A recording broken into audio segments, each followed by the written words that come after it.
आज संपूर्ण महाराष्ट्रामध्ये अनेक विषयावर आदरणीय विलास बापू घुमरे यांच्या बद्दल चर्चा चालू आहे।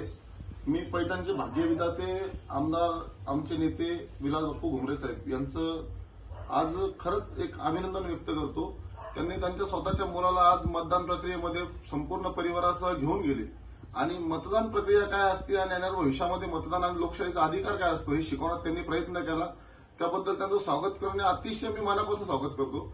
आणि मला एक गोष्ट त्यामध्ये लक्षात आली की आज ज्या टीका टिप्पणी होत आहे त्या टीका टिप्पणीला मी तुम्हाला सांगू इच्छितो की ज्या काही टीका टिप्पणी होत असताना आज विलास बापू त्यांच्या मुलांना घेऊन जाणे कुटुंबासह सहपरिवारासह आणि मतदान प्रक्रिया काय आहे, देशाचा अधिकार काय असतो, मतदानाचा अधिकार काय असतो, लोकशाही काय असते, लोकशाही बळकट करण्याची प्रक्रिया काय असती, ही पद्धत त्यांनी आज त्या मुलं आमच्या साहेबांच्या मुलाला शिकवण्याचं काम त्यांनी केलं।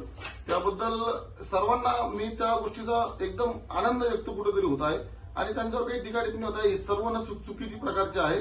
आज त्यांनी त्यांच्या मुलाला शिकवण्याचं काम केलं आणि त्याच्या पूर्वी तुम्हाला सांगतो की प्रत्येक एक नागरिकांनी लोकशाही काय असते आणि लोकशाही बळकट करण्याचा काय अधिकार असतो हे प्रत्येकाने शिकायला पाहिजे। आणि आज मी या गोष्टीत त्यांचं विलास बापू साहेब घुमरे यांचं स्वागतच करतो आणि मला या गोष्टीचा आनंद व्यक्त करतो की त्यांनी त्यांच्या मुलाला शिकवलं आणि जे काही त्यांच्यावर थोटांदा आरोप होत आहे की बाबा मुलाला मतदान करायला सांगितले सगळे चुकीचे आरोप आहे। फक्त एक उत्साहापोटी त्याला एक आनंद वाटण्यापोटी त्याच्या पोटाला शाई लावली गेली आणि एक मतदान फक्त बापू साहेबांनी केलं आणि त्यांच्यावर जे काही होतंय फक्त एक बाळाला एक उत्साह होता बाबा मतदान प्रक्रिया काय असते त्या अनुषंगाने सर्व प्रकार घडलाय।